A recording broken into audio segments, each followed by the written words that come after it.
Can you hear that? Okay, thank you. Yes, so, yeah, I kind of wondered why I was invited to come talk about soil sampling, interpreting soil test results. It's really my life. If you don't know me, I've been at SDSU since the early 90s, and I really worked with the soil testing and soil fertility research groups for about 20 years, and then was kind of lured away from the university, helped start a soil testing lab in Sioux Falls, and so I brought up a soil testing lab in 3 months time with the help of the boss or the investor in the company, and we fought day and night to get that running, and that's quite an accomplishment, I think. But if you've ever toured a soil testing lab, you know there's a lot of different things going on, and so we did that in about 3 months and could actually get results out the door. But anyway, I came back to SDSU because I was really sick and tired of looking at four walls and the samples every morning. So I like to be out and about and helping producers with their issues and problems. So I'm going to talk about soil sampling and interpreting those results, and then if you know me a lot better, you know my latest thing is soil health, and I'm going to talk about soil health a little bit at the end if I get some time. So with that, we're going to go on. So why do we take soil samples? Well, really it's about knowing what the nutrient status of our soil is, what those available nutrients are in the soil. There's a lot of confusion with total nutrient status of the soil. This is available nutrients in the soil. We want to determine the correct amount to apply. That affects your pocketbook, your investment in your crop, and it also affects the environment, can potentially have issues with the environment. So we want to prevent those over applications and protect the environment at the same time. So the tools that we have for soil sampling are a probe or a shovel, a plastic pail, clean with no feed or fertilizer in it, because feed and fertilizer contain those minerals, and we don't want to contaminate our soil sample with those. Maybe a tape measure to get you used to what 6 inches looks like, okay, and to kind of do that. Of course, your paper sample bags, and then the information sheet that goes along with that sample when you send it to the lab. So just a few basics about soil sampling. We look at a 0 to 6 inch depth. In Nebraska, they look at 0 to 8. There's nothing wrong with that. It's just that if you're going to use South Dakota state recommendations, it's based on a 0 to 6 inch sample. Okay? We like to take 10 to 15 cores per each area that you're sampling and put them in one container and mix them well and take a little bit of that out. And that's kind of key, is that that's mixed up well and it's homogenized. And what I do on my farm is I have an electric drill with a plastic paint stirrer. And I just go in that bucket and just rip all those cores up. Of course, if the soil's really wet, you're going to get a mud ball. So working with soil is you know, it's different every day. So just kind of adapt to that and think about those things. Keep those samples cool if you're going to store them for a while. You can freeze them to ship later, but keep them cool. That stops the microbial activity in the soil or slows it down. And because that activity affects the amount of nitrogen and sulfur in the soil. So slow that down as much as possible. You could air dry these samples on your own, just spreading them out on newspaper or any other kind of paper on a table, put a fan on them, get them dried down. Those also preserve, that process also preserves those samples quite well. So I got a little picture here of a garden, stole off the internet, thought it looked kind of cute. But what we have here is what I identified as two kind of management areas, groups of crops. There's probably a third one up here, but I didn't feel like putting all them X's in that little area. But these just represent the random areas that I would recommend taking a core. One core with that soil probe. Okay, so gather them all from the yellow X's, put them all in that bucket, mix them up really good, and that's the sample that you send to a lab. Okay? I know some of this may be kind of basic, but I don't know my audience that well, and I apologize for that. I don't know what level you're at all this. But so what does it look like? Well, there's the probe there. It's got a little foot thing on it. If you're only going to go to 6 inches in your garden, that's all you need. But in talking with Darren just a little bit before I came up here to speak, you know, there's going to be some money, some cost share money, I think is the right term to use for it, available to help you with these soil testing. I don't know if they're going to require you to go to 24 inches. On our agronomic crops in South Dakota, we do. We go to 2 feet. So we would take a 0 to 6, put that in a bucket, and a 6 to 24 and put that in a bucket. Because we're really concerned about the mobile nutrients that are below 6 inches. And as a crop grows and draws water from that soil depth, those mobile nutrients will follow that waterfront upward in the soil profile. Some other things you can do, you can use a spade. You don't need to spend money on a probe. It's kind of like a V trench approach. You just make a trench in the soil and then just shave off the side to 6 inch depth and take those. You end up with a lot more soil in your bucket. You end up with a lot more effort at mixing those samples up, but it can be done. You don't need a soil probe. So these are some of the labs you can choose to send your sample to. This is a publication at at the extension website. Just Google my name, Soil Testing Labs, SDSU Anthony Bly Soil Testing Labs. You'll find this article. And that'll give you the contact to some of the labs that are in our area that all do a good job of soil testing. So I picked one of those labs. I'm not endorsing this lab at all, but I picked one of those soil information sheets that you fill out. You know, it requires your name, a little more information on when you took it, maybe who took it, where it came from. I just chose to put east and west in the garden, 0 to 6, it's a garden, and some other things here. And then over here, they want to know what tests you want run on that sample. They can't read your mind, okay? So they usually have, a lab usually has a list of analysis that you want to take or choose from. And I guess this is where it can get a little bit confusing, if you will, but for this one, generally a routine is a great place to start, okay? The routine sample includes all those basic soil test measurements, pH, organic matter, nitrogen, phosphorus, potassium. This one does include the micros in there as well, but you know, it's a routine sample, and you can build from there if you so choose. So when you get the result back, interpreting is where I get the most questions about a soil sample result. You get this sheet of paper with all this small print on it, and I'm sorry it's so small on the screen and you can't see it from over in that corner, but it's just all the information that you requested is on there. And so you look at each one of these cells individually, like here would be organic matter, here would be nitrate, nitrogen, okay, pH is the first thing on this report right here, and then they run salts on that as well. And so you just take each one of those bits of information on its own, and you interpret what those mean. And I'm going to kind of help with a few of those right here. So pH is just the negative log of hydrogen ion concentration in the soil. For those of you that are interested in the math behind that, it's base 10. So a very acid soil would be down here at 0, and a very alkaline soil would be near 14. Most of our soils are going to come in here in this 6 to 7.5 range, right in here, okay? So if you have something outside of that, you know you're working with a soil that's probably a little challenging. And there's probably some things that you can do for that soil, but that's for a whole nother discussion and another time. Now, electrical conductivity is based on just that, measuring how well electricity passes through water in the soil. So if it's below 2, it's a low salt. 2 to 4 is moderate, and above 4, you've got some severe limitations from salt. Okay?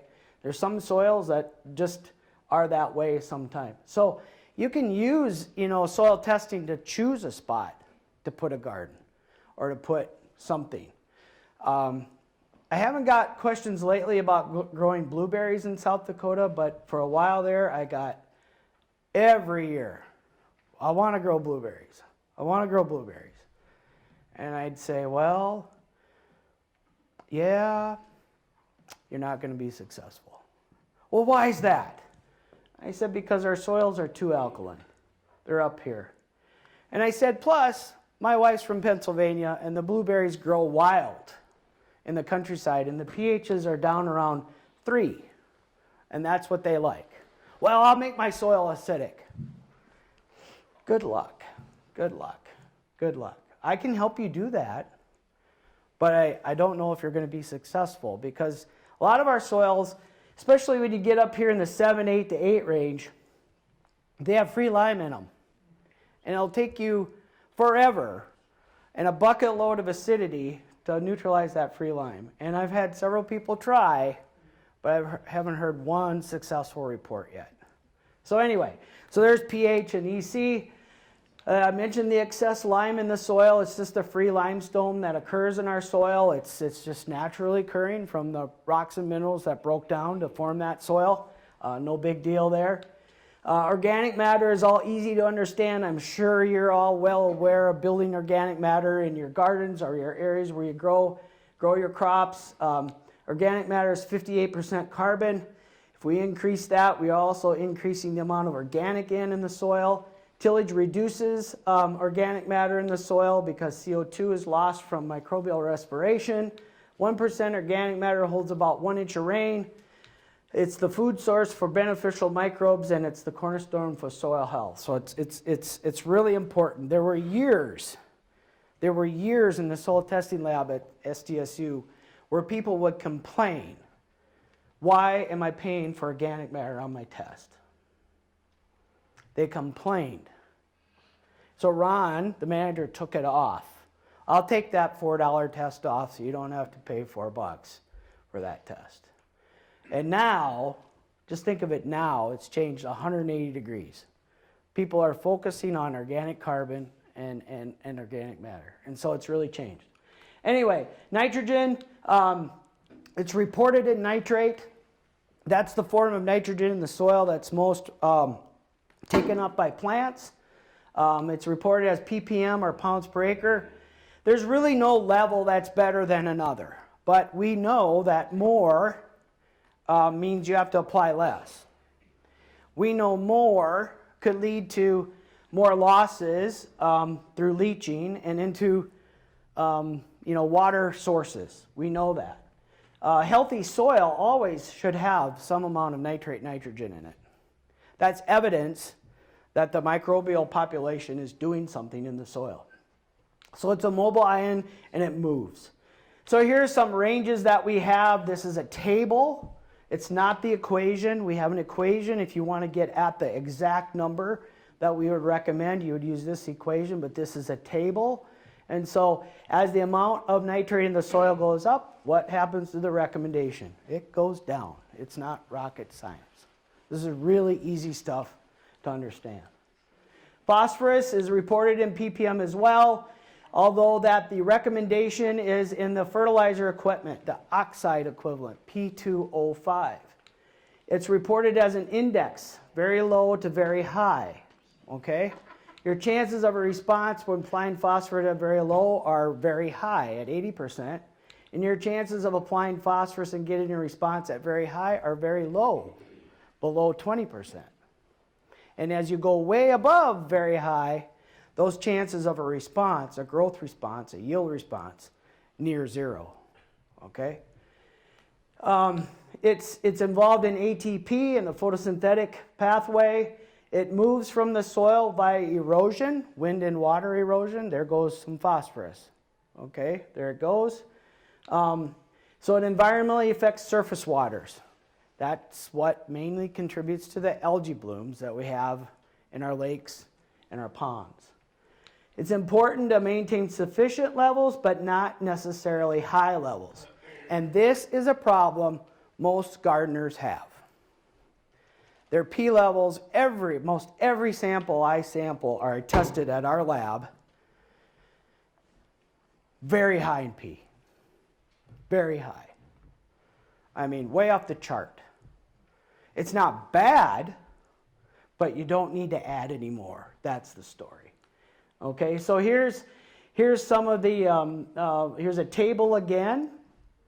Bray soil test is used below 7.3 pH. Olsen is used for all pHs. So you get above 7.3 pH, you want to use the Olsen. Bray and Mehlich 3 are the same, the exact same test. So here we have soil test Olsen phosphorus here, soil test Bray, and then the amount that's recommended based on this equation for each one of those here below. And all of these recommendations are at our website. Just Google SDSU soil test recommendations Jason Clark, and you should find it.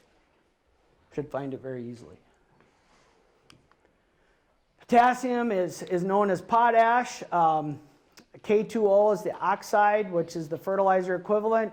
It's very important in plant regulation, water regulation, solute regulation, up and down the plant. That's really what makes the xylem and phloem work in the plant.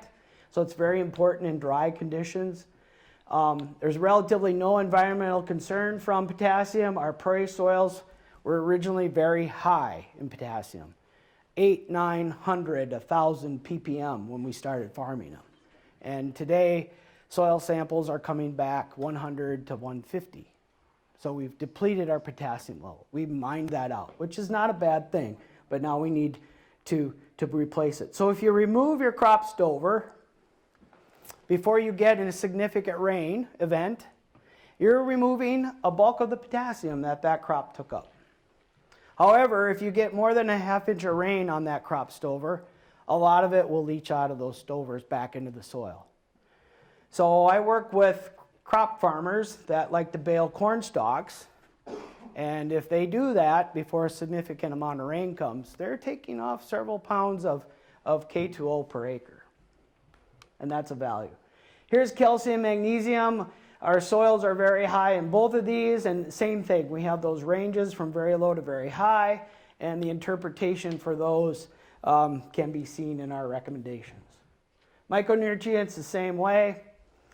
Zinc, copper, manganese, magnesium here, that's supposed to be manganese, I'm sorry. That's Mn, not Mg.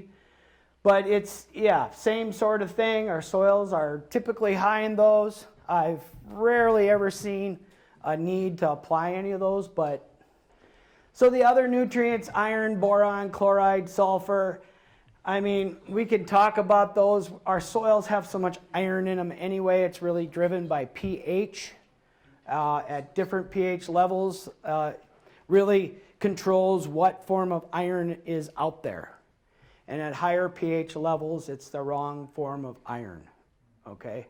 That's why you see iron chlorosis deficiency in your high pH soils with your sensitive crops. Soybeans, as far as an agronomist, soybeans would be one that I would say would be sensitive. Maple trees are very sensitive to iron chlorosis, okay?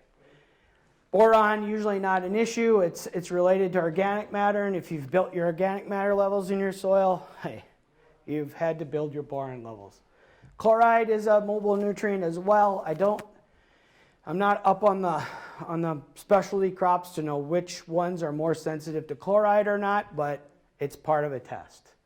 Sulfur could be a problem, especially with brassica crops, beets, and things like that, and so you may want to focus on sulfur when you're growing those crops. Usually if you have 40 pounds in the soil, it's not going to be a problem, okay? It's below 40 pounds where we see some issues. So understanding a fertilizer grade, what does that mean? 8-6-10, 8% nitrogen, 6% phosphate, 10% potash there.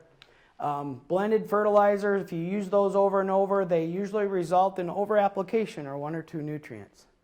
And I've spoken to other groups, master gardeners especially, and I mean, you go to the store and what do you get? I mean, I wish you all could run to the co-op I run to and get just straight urea or straight MAP or straight potash, but they don't like you all running around their big facilities. It's an OSHA thing, right? I mean, for just a handful. So I know those problems. Single grade fertilizers provide more flexibility, and I just mentioned those, urea, MAP, and potash. Of course, you can see why. You can control the rate of nitrogen easily with just urea. The MAP has a little bit of nitrogen in it, but you can do that calculation and subtract that out of your urea application. So you've got that phosphorus source, and here you just have that potash source. So I like the single approach better, but access to those could be a problem for you. So when we look at a soil test, the same soil test again, we take that 7 there and plug it into this equation, and that results in just over 3 pounds of nitrogen per 1,000 square feet. 3 pounds. There's 43 of those units in an acre, so if you want to put that on an acre base, you just take 43 something times 3.29, that would be the acre rate. Phosphorus, same thing, you would take that 70 there and plug it in this equation, it results in a -9, so that means 0. Because these equations are both predictive above and below 0, okay? And then the potassium, the same thing, -4.38. So how much do you apply? Here we got that previous 3.29 negative, so it's only nitrogen. You only need the urea, right? How much? So urea is 46%. We need 3.29 pounds of nitrogen per 1,000 square feet, so we take the 3.29 divided by the 46 times 100. You only need 7 pounds of urea on 1,000 square feet. So hardly nothing. A buck's worth. Okay? What is urea? I have a hard time with saying something's organic and something's not organic. Everything has come from the planet. It's just how we synthesize it and make it different, so it's more easy to use. So urea is naturally occurring. It's usually a product contained in the urine of livestock and other animals. Here's the chemical equation. A chemical mole of urea is 60.6 grams, and it's because nitrogen atomically takes up this part, oxygen, carbon, and hydrogen. Hence, 28 divided by 60 is 46%.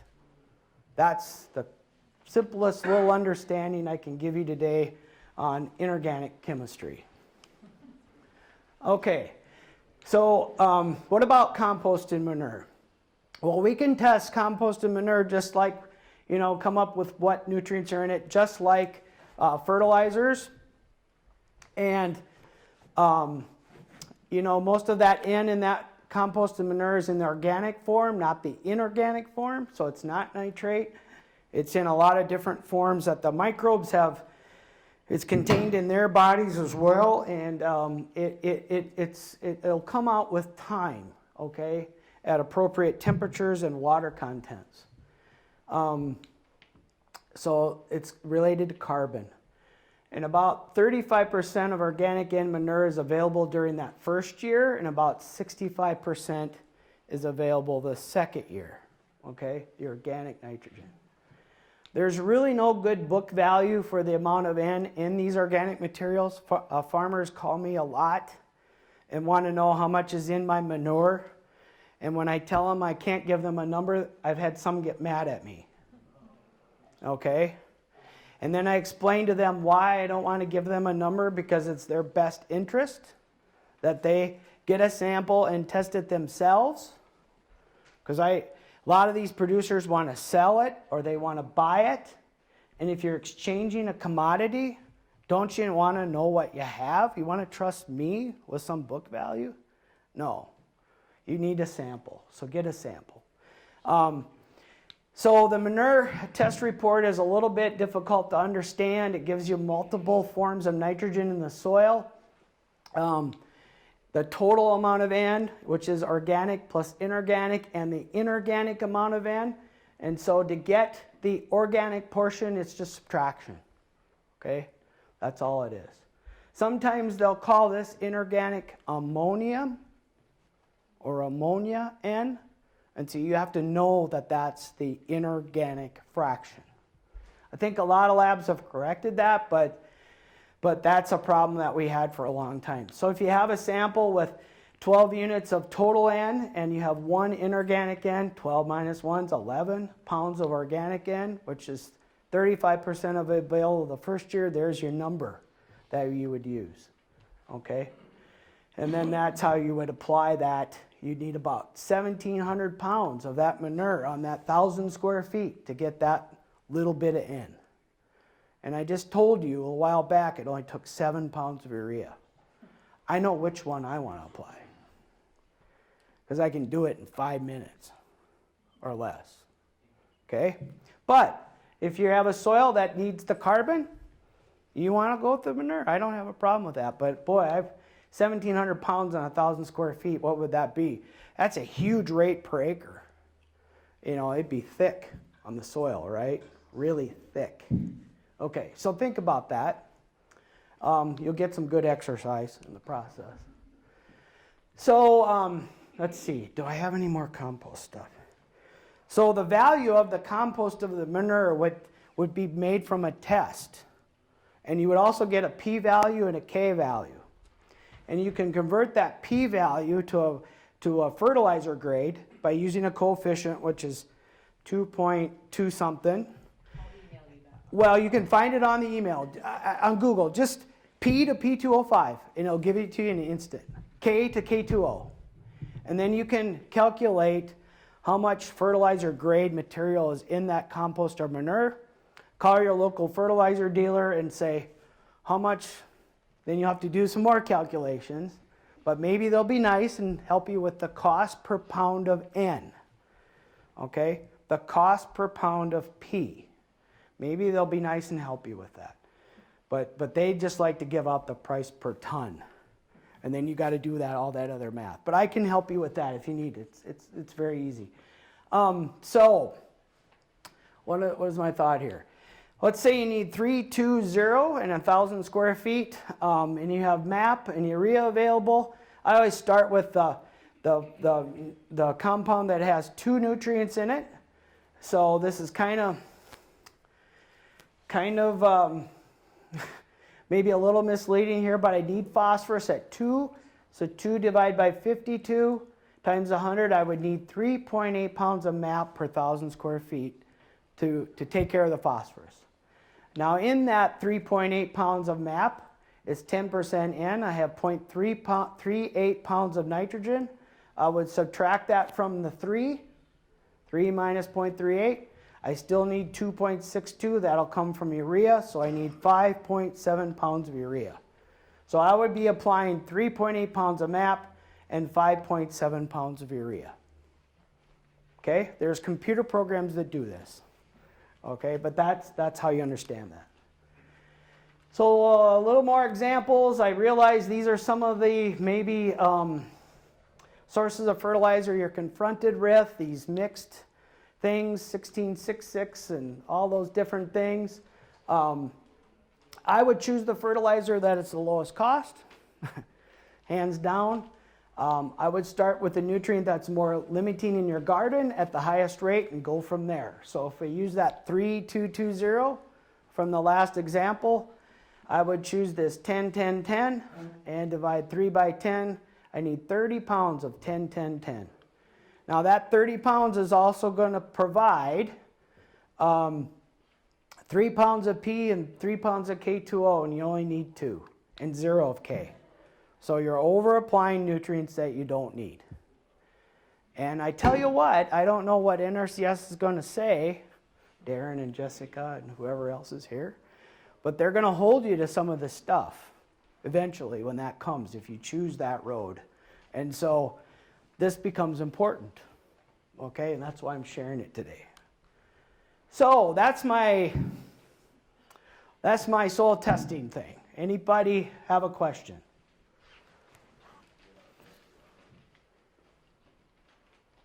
I got a little bit of time. Anybody? I do. Go ahead. Okay. That was fast. That was like soil fertility in 30 minutes. Okay, so one question I have is if you pull manure like out of the feedlot, Yep. that has been feeding genetically modified feeds and antibiotics and all kinds of stuff, how much that actually gets onto the land? I don't have the answer for that question. I'm not a biochemist. That's a do you understand why? That's a biochemistry. No, I'm a biochemist, I'm just curious. Um, I'm not a farmer. I don't even, I mean, my specialty is soils and soil fertility, and probably would say I'm not qualified to even answer that. I mean, I'm just gonna jump back. But there's a lot of, I think you can find the answer to that if you did some searching and some calling. I think universities like Purdue, Iowa State, maybe the University of Minnesota, maybe they've investigated that. But that's what I would suggest that you go after. Stanford maybe, out in the valley in California. Okay, I don't know, but okay, so my other two questions are along that same line. same lines. Okay, I'll just skip it. sorry. No, it's all good. Okay, anybody else? What about the addition of things, you talked about the addition of manure, I live out in the hills where sawdust is fairly readily available. Sure. But I've been told that that's probably a bad decision because the application of large amounts of sawdust ties up all your nitrogen. Yeah, it does. I had that issue with a lady that put a lot of leaves on her garden, and her crops were terribly nitrogen deficient. And so when you add a high carbon to nitrogen ratio material, sawdust, leaves, corn stalks, wheat straw, wood, the microbes want to go to work on that carbon, and they also need nitrogen to assimilate that process, and what happens is they run out of nitrogen, and then they die. And then we have a mobilization of nitrogen, and there isn't any available for the plants. If the timing of that occurs with you growing a crop, you're not going to like the result. You need to apply some nitrogen. Now, adding sawdust to soil in itself is not bad, but I would recommend that you take a high carbon source and mix it with manure and compost that, and let that compost heap or pile do its thing and break that down, and then apply it to the garden or wherever you're applying it to. Could you add just a urea as well too? Before, it kind of defeats the purpose, but I mean, could you add a bunch of urea? Well, on the farm we have some big trees. I'm from over east. Big trees. And we cut them off about so high. And I just apply fertilizer to them. And they disappear really quickly. Just sprinkle a little on. Because you're giving the microbiology the nitrogen they need to break down that carbon. Okay? Anybody else? Rhoda. When you were talking about manures, you didn't say anything about the salt levels? Yeah, I guess you should, I mean, if it's fresh manure that hasn't had a chance to receive rainfall and leach those salts out into the soil below it, I think you'd want to question that a little bit. Pig farmers are taking manure and putting it right out on the soil, but it's being distributed, and you get natural rainfall, and that helps to mitigate that. But in a smaller environment, that's a good point. I want to make sure that process is happening. So. I saw a soil test from an old feedlot that they were trying to plant grapes on. For one, it was way too high in nitrogen, but the salt levels were Sure. high too. Yep. That's a concentration. Yep. No doubt. Yep. So I've had lots of questions about compost teas. So if you were to have a compost and you tested it, you know what your nutrient levels are, how would making it into a compost tea affect those nutrient levels? There's the guy I should ask that question to. It depends on your brew. You jump in if I'm not answering this right. The brew of a tea. There's an extract and there's a tea. Extracting is taking water and compost and mixing it around and bubbling it around for a short time and dividing the two and applying the extract. You will get your soluble nutrients probably removed a little bit, but not all of them. The organic ones will stay with the compost. Okay, so you will separate. Now with the tea, my understanding of a tea is it's brewed over time, 48 hours, even longer.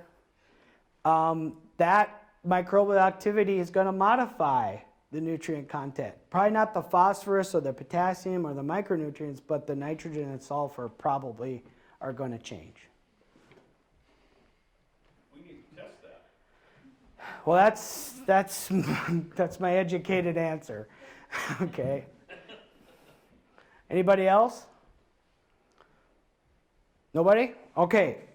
Hey, you all seen these pictures? Maybe I beat this drum too much. That's South Dakota in the 30s, right?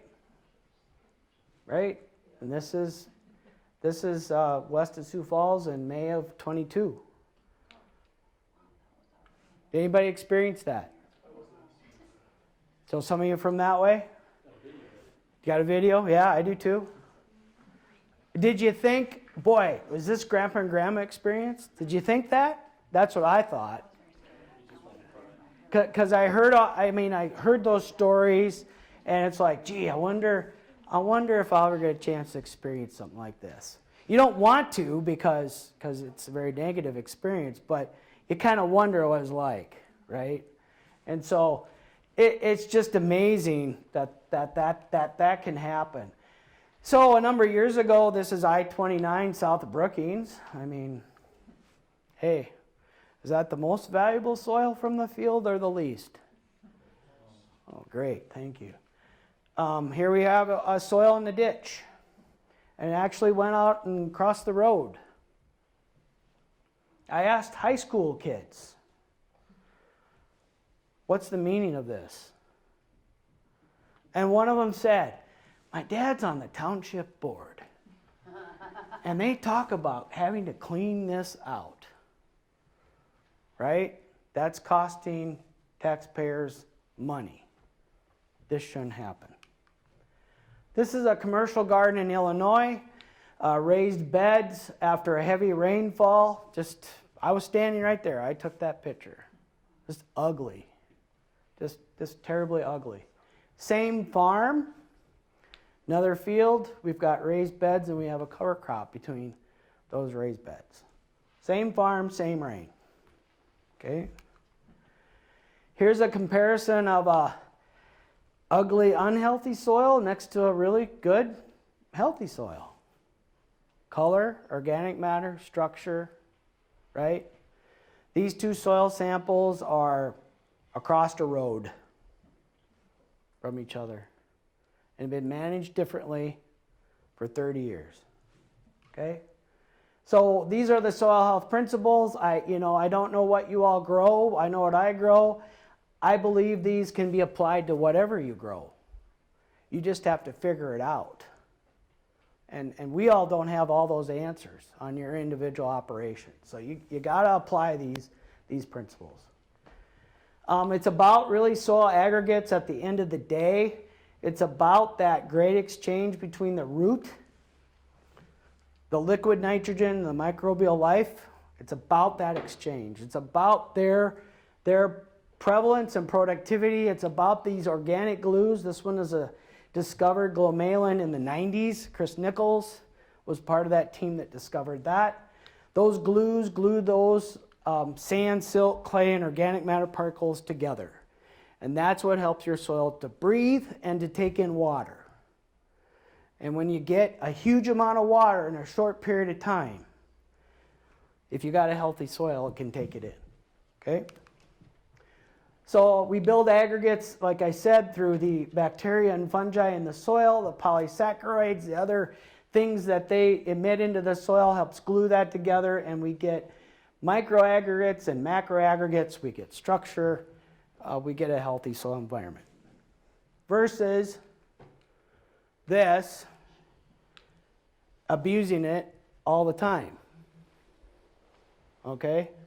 And removing all those aggregates every time they're formed. Tillage is like a big eraser. Your crops build aggregates. Pull up any plant, look at the soil hanging on the roots. That's what's happening. And then we come in with tillage and we just remove all of that effect and even more. And that's what's happened in this soil here. Okay. So mycorrhizae are very important. They're really, I think, a keystone microbial indicator. They help plants get phosphorus. They help plants get water. They provide protection with diseases, bacteria. They build soil structure. They sequester carbon. And they are pathways. It's the interstate system in the soil.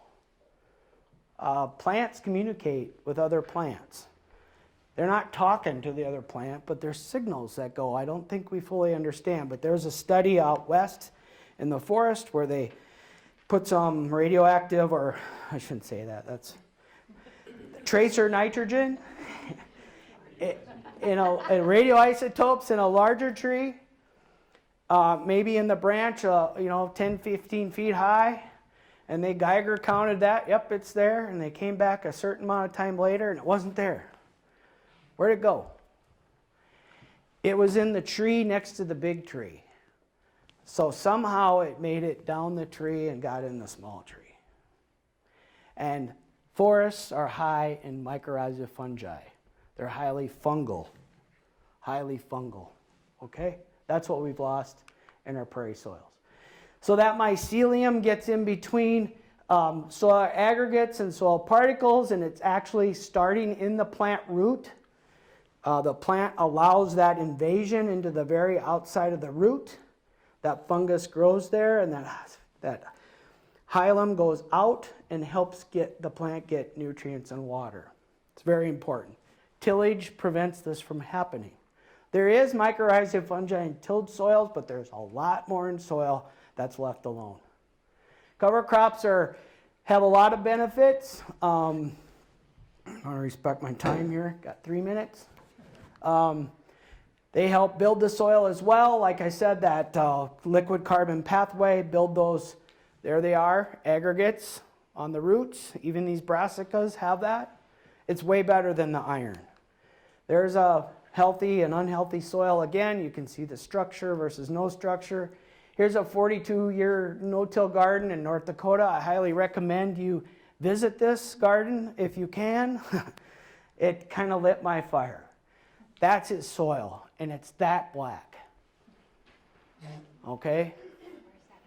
And when a drought was occurring around this farm that year and the crops were all shriveled up, they don't water their garden. That soil had plenty of water in it. 5 minutes? Okay, thanks. I'm about done. Here. Where is that? What? Where is that located? It's north of Ellendale. I could get you a name, but my old brain has to recall it. But I could figure it out. Well, we had a tour there. I'm a SARE fellow, and we have SARE tours, and we like to go look at these places. So I visit a lot of farms, okay? And what they do is they harvest the grass from about 4 acres, and they've been applying it to 1 acre. See this in between? That's the grass. And they're small square bales, and the width of their row is based upon the size of their baler. I'm no kidding. I mean, you got to make things work on your own, right? And that's how they do that. Okay? Very successful. Note how high the deer fence is. It's huge. Anyway, this is Jeff Hemingway's garden north of Huron. He's a organic or no-till gardener, I want to say. Just a couple pictures of his garden. He uses alfalfa. He rotates with alfalfa. So 3 years in alfalfa, and then he flip-flops. Okay? That's him. This is my feeble attempt at no-till potatoes. You know, you just clear everything. You put your potatoes on top of the ground, and then you cover it with hay or mulch. Very successful. I love it. I'm never going to dig a potato ever again in my whole life.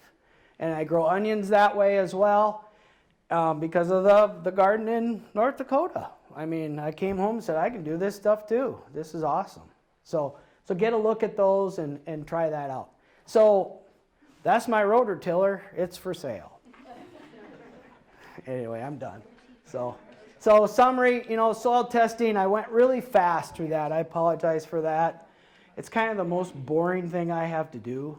I'm sorry.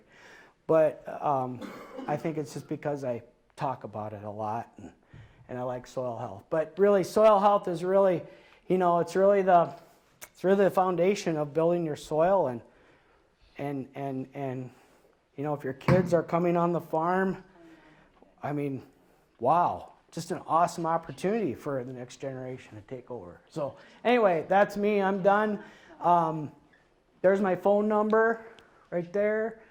You can look me up, call me anytime. Once you get my cell number, then you can call me day and night, I guess. So anyway, I give that out freely. So thank you for your time.